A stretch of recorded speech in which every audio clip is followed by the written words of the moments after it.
merger of the records without anything more.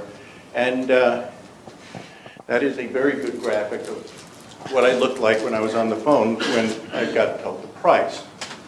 At that point, it seemed like a really good idea to look and see what other options might be available out there. It was not quite $100,000 just to do the merger of the records, but it was getting close to that. And that didn't include an upgrade from the Millennium platform with its flat file system on its Sun Spark servers that are all old and falling apart and you can't get anymore, to the new Sierra system. I'll talk a little bit more about that later. So we started looking around, and what did we see?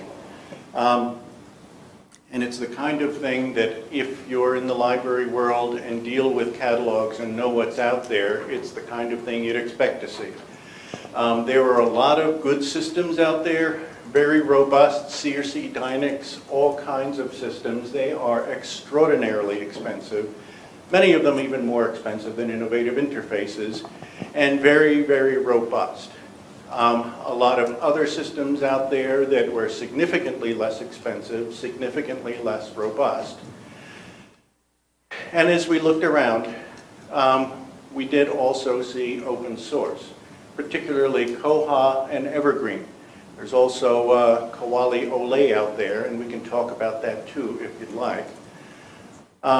As we looked at them, Koha and Evergreen are of course free software. Of course, in order to get them up and running and maintained, you have to have a full-time person on staff to do that, or a service company to do that for you. And so we were looking at the prices for that, and we were looking at the relative features and ease of use of these systems. And Koha stacked up very nicely against the less expensive proprietary ILSs that were out there. It is not quite as robust as all of the things that you can get in innovative interfaces or CRC Dynix. And of course, we're a law school, and we're a specialized library, and compared with a university library, we're fairly small. You know, our ILL department is just 2 people who are in the circulation staff. We don't have 4 people having to handle it. So, I mean, all of the bells and whistles you see on the very robust systems, we don't use, ever. So what do we actually need, and what will be cost effective? And as we looked at it, Koha became a very good choice for us.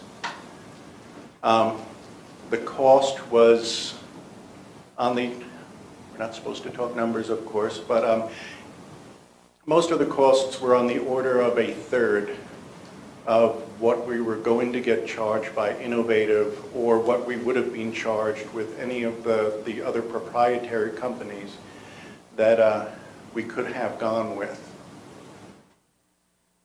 And so it was a good choice. For myself as well, for people who know me, you know I love the idea of open source. It also makes a great business case. There are lots and lots, well, not lots and lots. There are several service providers out there. We went with Bywater. We're very pleased with Bywater, I'll just say that. But there are other service providers out there.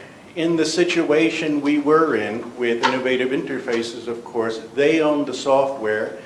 They had complete control over our data, which gave us lots of issues, actually, even with getting our data back, right? With Koha, we own the machine that everything's on. The software is free and open source. We have a service company to service and do all the work we need done for it. If, God forbid, I can't see it happening, but if we were ever displeased with Bywater, or Bywater were to disappear for some reason or other, we would not be in trouble. We would just be looking for a new service provider. Everything is ours now, and we have control over everything now, which is unique. You know, it's a new thing with library cataloging systems, and I think it's an excellent thing. Too long in coming. So, to talk just a little bit more about my view of comparing the systems.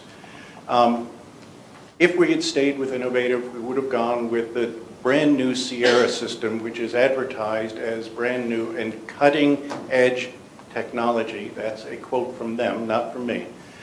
And what is it? What are you getting when you get Innovative Sierra? It is a relational database system, which shockingly enough is brand new for the Innovative Interfaces company. And it runs on a LAMP server stack, which is it's a computer running Linux, Apache, MySQL, and PHP, right? Free software in and of itself. You can buy whatever hardware you want to. I mean, there are recommended specs, but any kind of robust server with a good disk array is going to be able to handle your system quite nicely. You don't have to buy what the vendors tell you to buy. On the other hand, Koha is a relational database which runs on a LAMP server. The technology is exactly the same, except we paid 1/3 the price. So we liked it. In summary, we were looking for a new ILS. This is a library presentation. There has to be a cat. Koha, for us, is the magical rainbow unicorn cat kitten of the library world, I think, at this time. Thinking about how to run this presentation, I've just been talking about the basics of the technology, and Joy and Caroline are going to be talking about the process of migration. So at this point, if it's okay with you guys, we might want to stop now to have a short Q&A about systems and about choosing ILSs, and then we can talk about the nuts and bolts of migration and maybe have question and answer about that. Or not, but I'll ask a question. Since you mentioned it, how difficult was it to get your data out of AAA? These guys. I didn't have any trouble getting it when I migrated over. So I was surprised when you said that. Well, you know, it's a little bit like my souring attitude. Let's go back to the appropriate graphic there. My counterpart in Camden actually contacted Innovative in just a spirit of openness with them and said, okay, we're planning on going with Koha, and we would like to get our records back. And they said, okay, and they quoted a price, which was in the 5 figures for our data. And of course, what we really did was talk to the people at Bywater, and we formulated some export queries and just extracted the records in batches. And so it wasn't actually that hard at all to do. I mean, Heather Mitchell is here. She's from Camden and did all the work on the Camden side for the merger. But they weren't just going to give it away.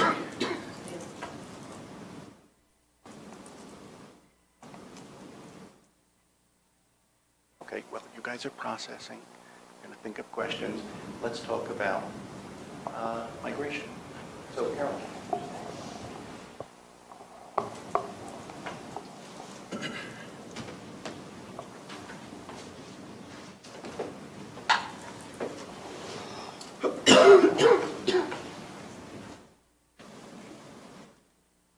Well, again, I'm Caroline Young from Rutgers Law Library, and I'm going to talk to you about the general process of migrating our data and setting up our systems and the whole general process. And this is sort of an overview of it, of what you would expect if you went through a similar process, and also to kind of convey to you that, as Victoria just said, it's completely doable. I mean, there was really no working with Bywaters and having this timeline set up for us and what needs to happen when. It was a completely manageable process.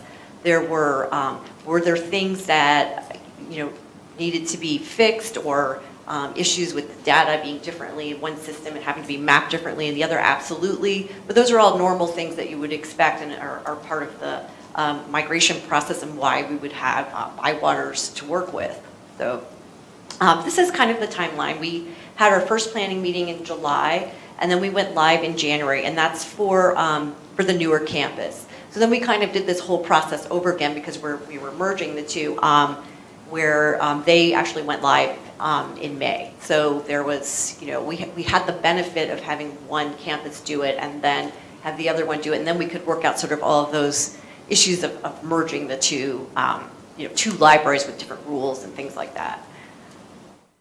And so I emphasize here data testing settings because that was kind of the bulk of what's really happening here, is taking the data out, testing it, and then making the final settings and decisions about how things are going to look and how they're going to work, what sorts of rules are going to be set up. That was the overriding process. And this is really, this is what you need to be prepared to do, is to get the data out, put it on the testing server, be prepared to map the data. Like I mentioned before, there's going to be differences. There are two different systems, so they're going to map data differently, and those things have to be worked out. There was the issue of designing the OPAC web page, designing the back end. There's some minor types of options that you might want to choose for your back end, and then setting up preferences, rules, all those kinds of things. About how you want your particular library to work. And then finally, we moved from the testing server and went live.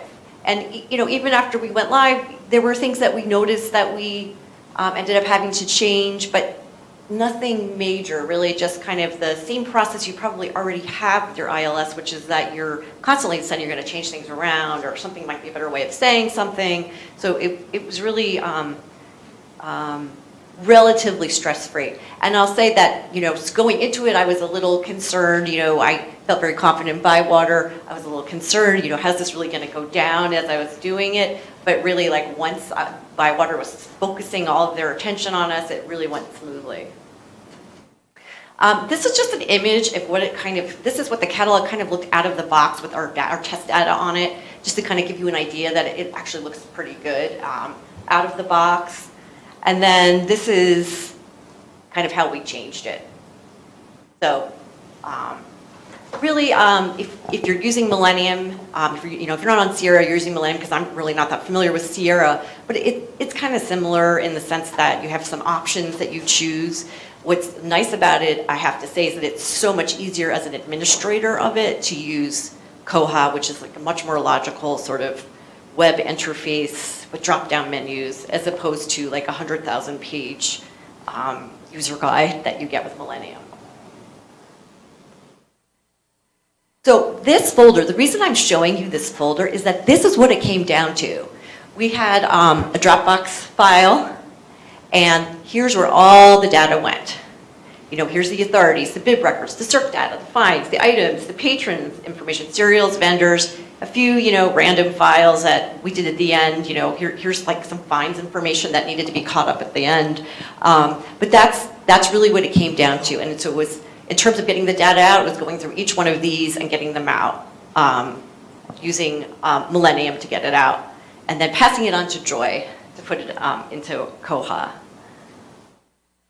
And so this next page, and I kind of wanted to just show you that these are just text files for the most part. This is what was inside of the items folder, which was, here's the tons of items folders. And the reason there's 5 of these files, or 5 versions of them, and you can see I have them in plain text and CSV.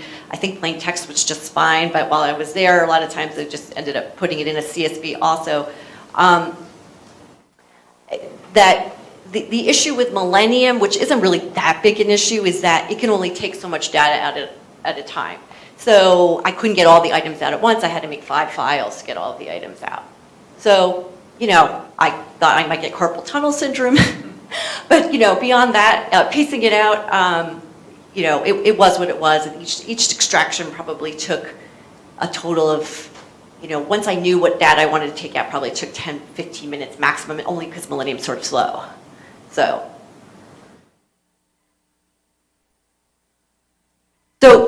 basically two ways to extract data in Millennium. There's the create lists function and the data exchange. And this is actually, I took this, I created because Koha is open source and it's a community, so I created a sort of a 2-page sheet for other people on how to extract their data from Koha. Something that I think that Bywater as a vendor doesn't really want to tell you how to take your data out of Millennium and create a document doing that. So there's different libraries that have done that over time. And I had one that from another library, and this was one I did to kind of try to add to that and to point out differences from what I personally experienced. And you do need to do this twice. You're going to have to take all of these out twice, once for testing and once for the final version. So, and the reason I mention that is that if you are going to do it, you need to kind of remember, well, what are the fields I actually took out, so that when you do it again, it's you're doing the same thing. So, from my point of view, and of course, Joy took all of that data and manipulated it and made it go in as perfectly as it could be done, is that I needed to think, well, what does she need from this data? She needs to be able to identify each record as a unique record in some way, and I need to make sure I'm getting all of the data out that I need. So just sort of keeping that in mind, that if you're taking out patron information, they need a unique identifier types of information. If they've checked out items, those items need to be linked to that patron identification number. It's fairly logical once you start thinking about it. There were things like that I learned doing it, like not to open the file before sending it to Joy. For some reason, that would change it. And I'm only pointing these things out because the documentation I had from this other library had some differences. It really didn't matter what type of delimiter I used because Joy could handle it all.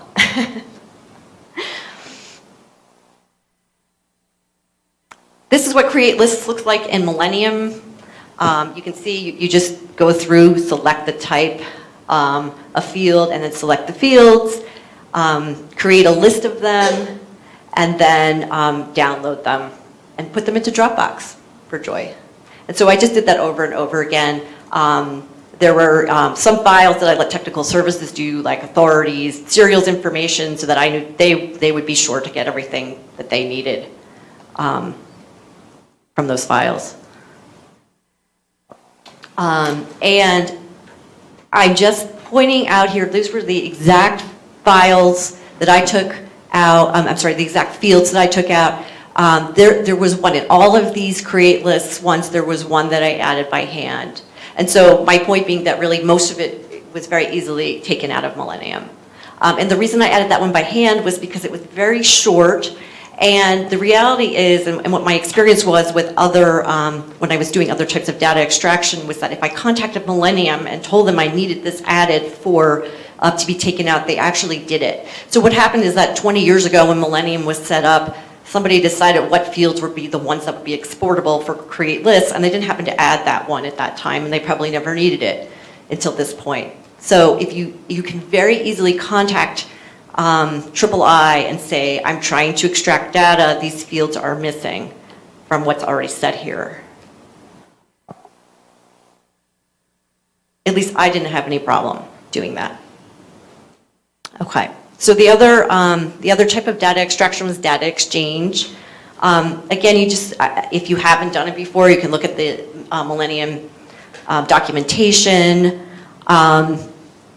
And again, there were things about the way the data was set up that, for example, if you wanted, we had things that were supposed to be suppressed from public view. We had bib records that were supposed to be suppressed from public view. There was no way of really distinguishing which ones were supposed to be suppressed and which ones weren't by just pulling it out with data exchange. So those had to be done separately.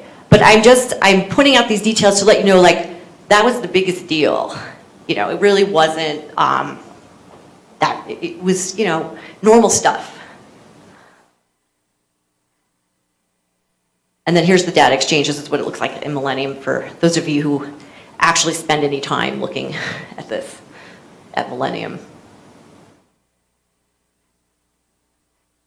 So when mapping the data, it's two different systems with slightly different emphasis on different types of fields.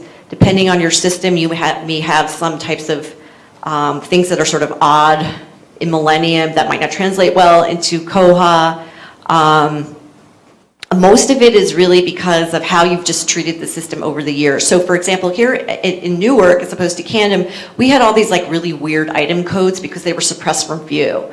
So over 20 years, you can imagine we had all kinds of junk in there. And then when we tried to bring them over to Koha, they, you know, they really needed to be cleaned up, and we really needed to decide how to make these useful. Whereas before they really didn't matter, we weren't really using them.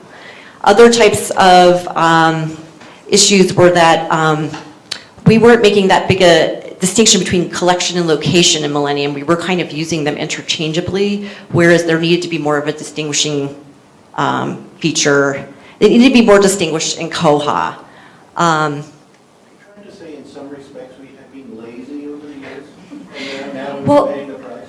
Well, actually, no, I'm not, John. I don't think anybody was lazy. I think it was a logical decision.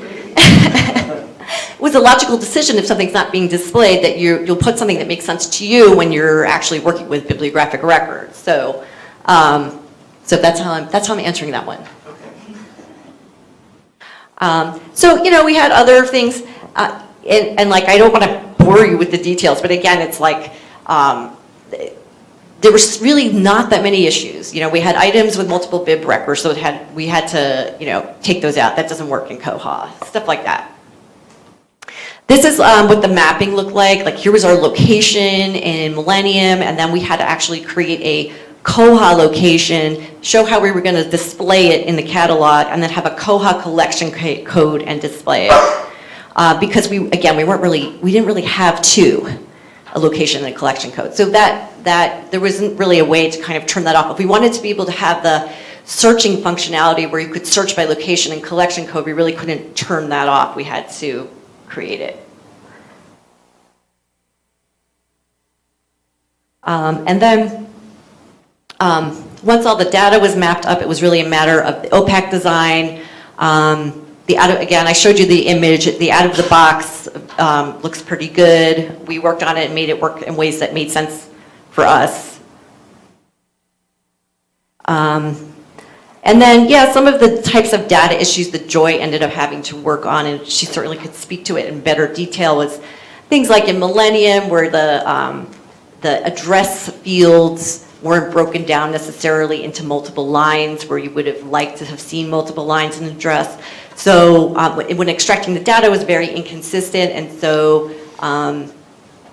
you know, Joy ended up fixing it. She, you know, coded and did what needed to be done. We had things like multiple barcodes. It was very easy to add additional fields in Koha. Like, we could just keep adding additional fields for multiple barcodes. You know, that was what was one of the things that's really a strength about Koha is you can very easily just add additional fields. And then it was very easy to create patron rules and circulation types of rules. It's very, very easy in Koha. It's very logical. You just kind of have a line with a bunch of choices, and then you just pick them and you're done. The only place where we really faced losing data was in places where we had, again, over the many years, not because people were lazy, but because they wanted to have a lot of information there. We had notes fields that had like, you know, 10 lines of text in them, and Millennium, it just could not, you couldn't extract that much text out of it. So fortunately for us, it didn't really matter that much, because if you have 20-year-old notes, you really don't need them anymore. That was, you know, the only area where we lost any data.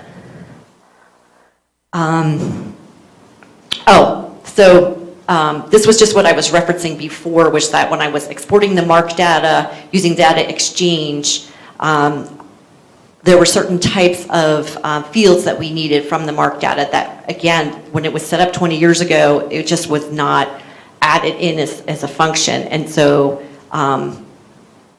just contacting the III worked, and I was able to get it. And then we had things like invalid records from time to time, and we had to go in and manually fix them. But again, it was relatively small, things that could be fixed in an hour.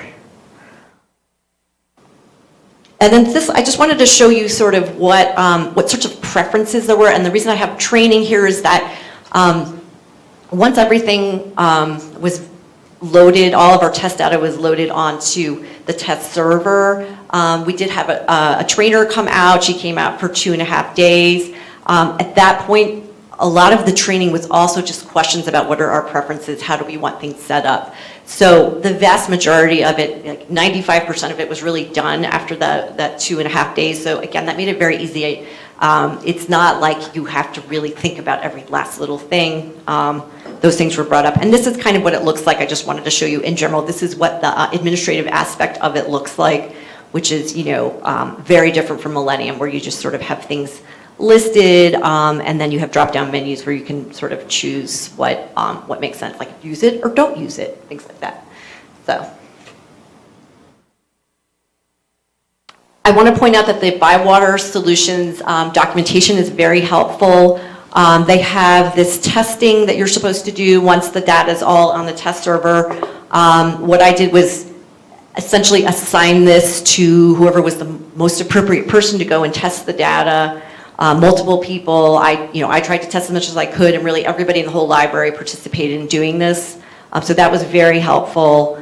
And anything we found that we didn't like, we created a ticket, and then they addressed it if it could be addressed. And so then, sort of the last things that sort of had to happen in Newark was setting up the reports. I've heard a lot of people kind of are afraid of the reports in Koha. The reality is that there's many, it's using, you have to use SQL, but it's already set up. There's the vast majority of them are already set up in a way that you don't really need to know anything other than how to read an English sentence. And if you want a report that's specialized, you just create a ticket and they make the report for you. So, and we've had no problems with that. Finally, we set up our LDAP, our authentication with Koha. That was fine. That works. The Koha portion of it works perfectly. Again, every once in a while, as time goes on, less and less, there might be some random thing that needs to be corrected, or and we just create a ticket and it gets done.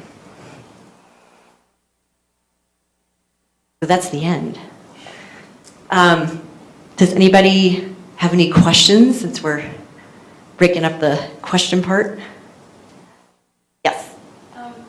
We're on innovative, and have looked, I've considered migrating to other systems, but do you find any problem with losing the serials module as far as checking records? That's something that innovative does very well. That's true. I think that the serials module is a weakness in Koha. It's been improved a lot from the first versions that you might have heard about. Certainly didn't have any problem moving the data over. There's not an issue of losing data. But I can tell you that our technical services is making it work. So, and unfortunately, I don't really do that, so I can't really tell you the details about it. But as time goes on, they're finding different ways to make it work the way they want it to. How many print serials do you have left? Yeah. We're a university library, but we serve as the public library, law library for the state, so we still have a lot of stuff. Loose leaves, all that stuff. It brings me to another question. You said that you worked with the librarians to see what system you wanted to move to. Did they look at these things and weigh the functionalities that you would be listening as opposed or gating? Well, we had demos with like 5 different companies. So, and like John mentioned, we're a small library. It's pretty clear to us what functionality we need. There was so much functionality in III that we weren't using at all. So it seemed like this had the the max, it was kind of the best bang for the buck. This certainly has sufficient functionality for us to run the library. You know, there are other software we could be using that has a lot more bells and whistles, but this is pretty darn nice. One thing if I can add. Hello? One thing if I can just add in on this too is, like for example, serials is not nearly as robust as innovative interfaces. And quite frankly, the expectation I think is that it's probably not going to be significantly more developed because the user community in general is getting so many less serials. And it's less and less important, and not that many people want it anymore. So it works, it's kind of clunky. Getting things like getting the frequency of subscriptions down correctly, there is a very convoluted system for doing that. You can do it, but it's not easy, and it takes a while to learn it. And yeah, and I know that in technical services, they create tickets for it. So as things come up that are very odd or unusual type of, you know, date range when things are coming out, they'll create a ticket for something to be created to work with it. I have one more question. Are you part of an Enrich system, innovative consortium, or sharing system with other libraries? I mean, no. Yeah.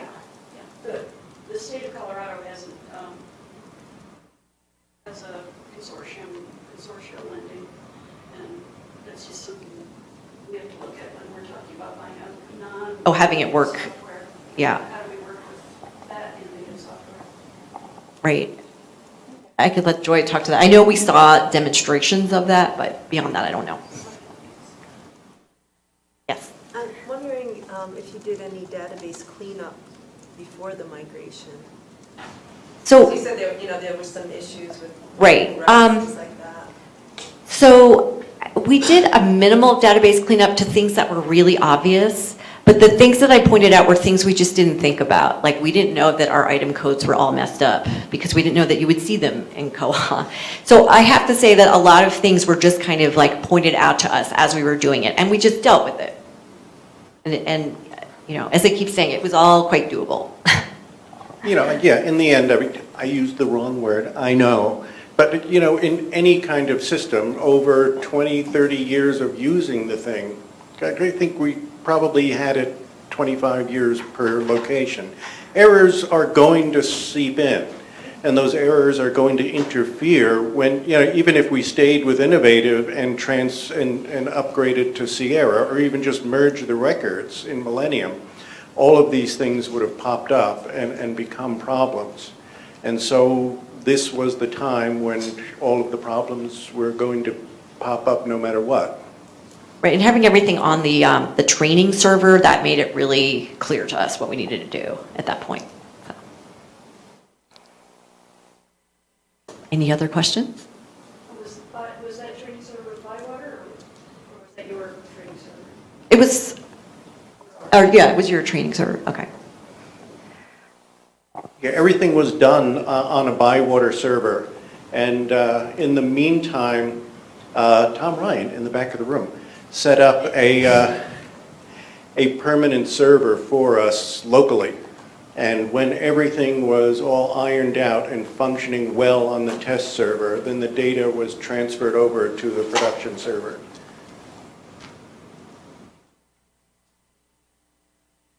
I think the only problems we have had, and this might be the time to say this just because, is Viewfind, which is actually being worked on now. It was more difficult, I think, than anybody thought.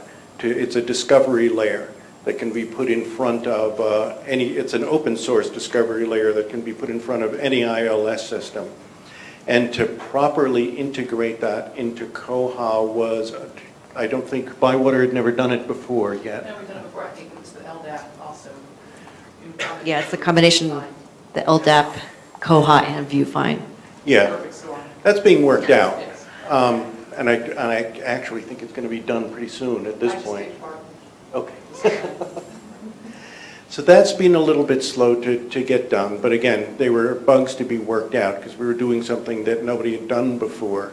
The other issue that we have had is the search engine that sits in there is currently Zebra Search, which used to be the default search engine for Koha. And it's terrible. It's clunky, it gives odd results quite often. If you look at it long enough, you can see why it gave you what it gave you, but it's not particularly useful most of the time. We set it as a default to do things alphabetical. So even if the book you're looking for that should come up in the result is number 50, you'll at least know it's an alphabetical number 50 and find it easy enough. Viewfind is fantastic. We are able to search for bib records using Viewfind, and that does well. The permanent solution to that is actually also coming pretty soon. You can use, I mean, it's modular, the ILS, and instead of using Zebra Search, which is another piece of open source software, thank you, you can also use a Lucene-based system called Elasticsearch, which is a Perl module, because Koha is written entirely in Perl. But Elasticsearch is based on the Lucene search engine, and that gives very good results, excellent results. It's actually the same search engine that Viewfind uses. And so we're going to get very similar results pretty soon as that upgrade is available. I'll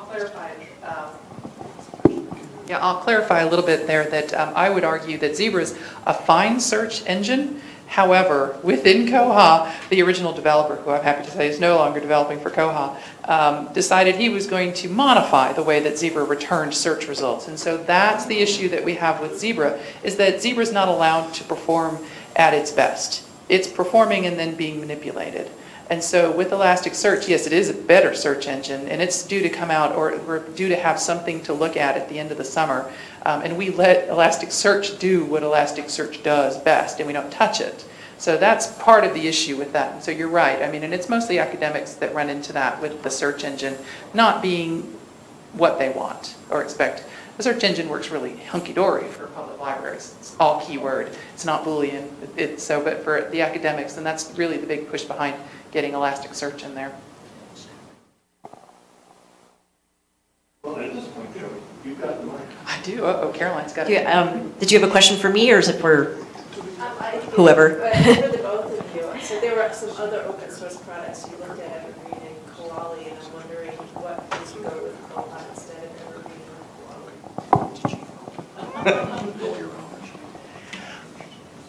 I think, can I speak for all of us, Yeah. saying that we thought Evergreen was a pretty good product.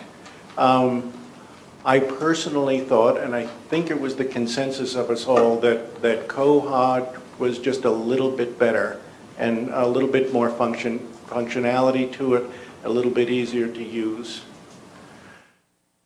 I think we also liked Bywater. Yeah, we did. We also liked the vendor better. And there's some really lovely people at Evergreen, too. Yeah, I mean, and the other issue is Qawali Au Lait. And there are great things that people are thinking with Qawali Au Lait.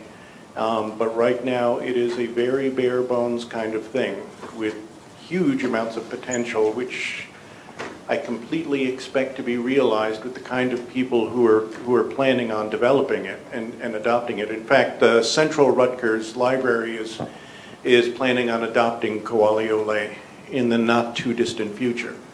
But they are going to have a cadre of developers that are going to be building it into what they need it to be. And that we don't have and will never have. So it wasn't a viable choice for us.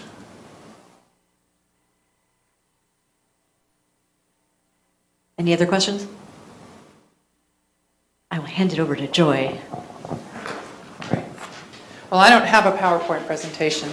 And I don't know about the rest of y'all, but when when Caroline showed us her files, her flat files, I don't know how many of you got excited about them, but I sure did.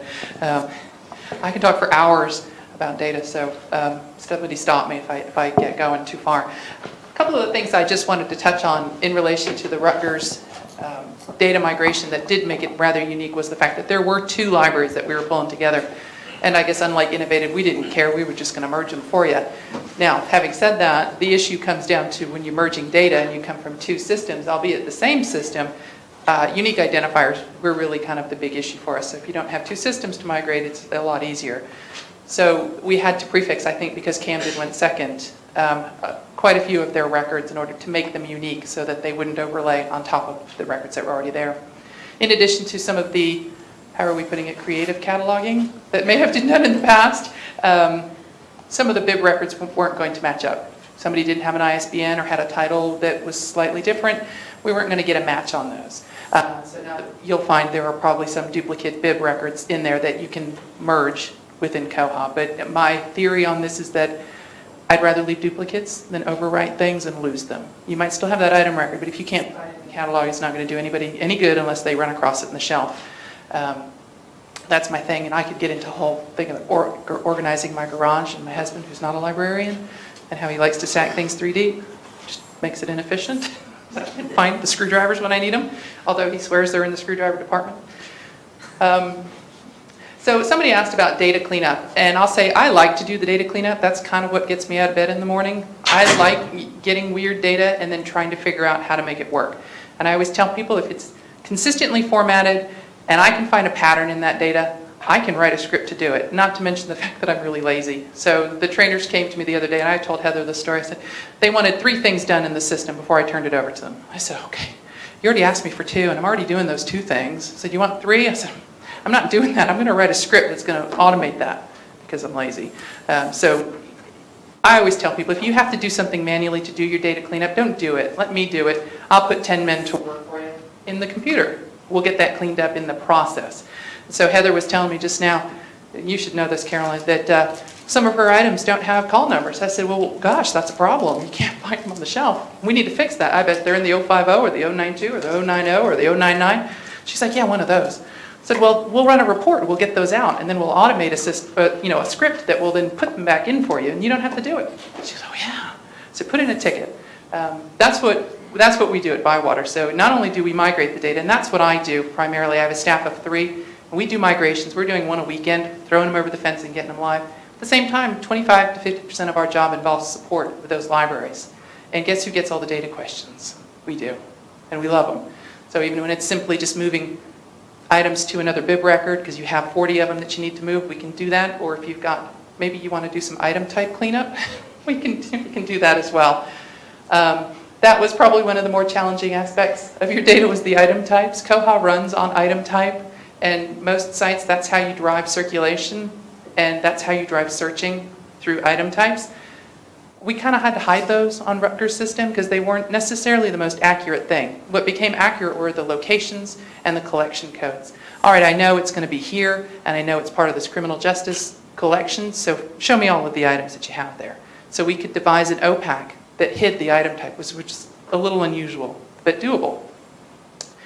There was a lot of customization. Did you guys do that through jQuery? Do you know? In your OPAC? Not through jQuery that I'm aware of. That you're aware. Okay, well, you might have. I don't know. A lot of that display in the OPAC can be modified through jQuery. There are certain aspects that we have somebody on staff who knows jQuery. They can put that into a system preference. It's not a separate file. It reads it from the database itself, manipulates that display. Some of it's XSLT style sheets, if you're familiar with those. That's more of a development, but that's also another way to modify your display, and that has more to do with MARC records than it does the physical data from the database. What else did I want to touch on? I don't know, I think that was about it. Does anybody have questions about the Bywater process or the migration process that we have, timelines or anything along those lines? We have a different perspective a lot of times than what the libraries go through. Because by the time we get a contract, most of the work has already been done. We get data 4 to 6 months later, we're going live with the system. Yes? How many III libraries have you migrated? Me personally, yeah, in Bywater, I could look that up. I would say It's very cyclical for us, so I can always tell who's bought who, because those are the contracts that come through. And so I started getting a lot of III libraries, and I said, hey, what's going on in the world? Oh, okay, they're forcing people to upgrade to Sierra. Okay, so we've probably done upwards of about 10 III libraries. And usually it's the same issues that we run into with those. One of them is items going onto multiple bib records, which is somehow allowed in Millennium, not so much in Koha. Secondly is the extraction, and I think you ran into this. Some libraries have to pay in order to get MARC tags added to their export, so they have to think long and hard about what tags they really want in order to run an extract of those MARC records. In Koha, you can extract anything, anytime. In fact, you want it, we'll give it to you. No. Yeah, and a lot of libraries get a little creative with that and figure out ways to get around that. I can't tell you the worst year of my life was when I was doing Fallout libraries. If anybody's worked on a Fallout, probably not in this crowd. That's mainly very small public libraries. And they have subfields within subfields. I call them sub-subfields for you librarians out there. And they're very unusual. Any other questions? Yes? What's the largest library system that you migrated? That was probably the one I just did last weekend, and that was upwards of 800,000 to 900,000 items. One location? It was 8 academic libraries in a consortium. You can tell us who it was. It was Switch, which is Alverno College, Concordia University, Milwaukee Institute of Art and Design, Wisconsin Lutheran, Sacred Heart, St. Francis. There's always one more that I forget. So yeah, and that was about a year in that migration process. Normally they're 4 to 6 months. This one was a full year. They had a staff of 2 running that consortium that we worked with. So. And they were actually Millennium. So. Yeah, I'm a lot of fun at library parties. I go and I ask them, what system do you use? I'll tell you what's weird about your data. I'm like, oh, your unique identifier is this, and it's in this tag. And, really? I'm like, yeah. Anybody else? Okay.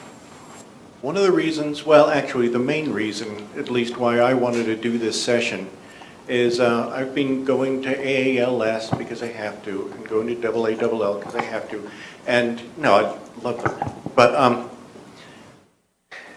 I'm talking to people about the fact that we're, people ask me what's new. Well, what's new is we're changing everything.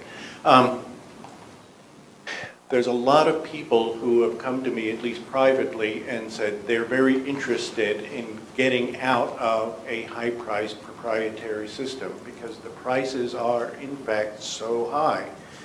And it's a burden in these days. Well, it would be a burden even if we had a lot of money, but we don't. But libraries being what they are, and law libraries being what they are, there's such hesitancy to take risks along these lines. And our experience has been that it was not without problems, it was not without compromises, but those problems were well within our tolerance, and our compromises were well within our expectations. And it was a safe process. There were no disasters whatsoever. And we have a system that may not be as robust as innovative interfaces, but is far more robust than we still need. It meets our needs quite nicely. And it's expandable. I mean, when there are upgrades to the Koha system and improvements, they are going to be integrated because that's what Bywater does, and that's how the Koha system works. And so the system's going to get better over the years. If we want further improvements to the system that we just want, we can hire Bywater, or in fact we could hire our own programmer to create those things. There's even a plug-in system for Koha. So that, it's written in Perl. We have at least 3 Perl programmers in this room that work for Rutgers Law. So, but actually getting our hands in and playing with the main system is something that none of us are going to do because it would be stupid. However, There's a plug-in system where if we wanted to do post-processing and do special reports, run specialized SQL on it to do whatever we wanted to do, we can make a plug-in and just stick it in the plug-in directory and start using it. There'd be a little button and a drop-down menu for us. So we can do what we want with this system when we need it done. And that's something that's hard to find. And we're looking forward to it and to having it.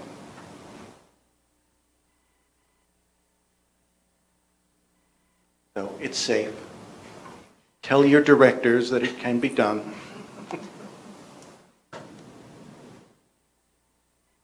Should all have open source for everything.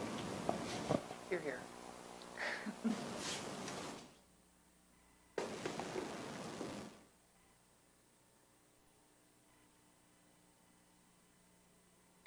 So we've ended a little early.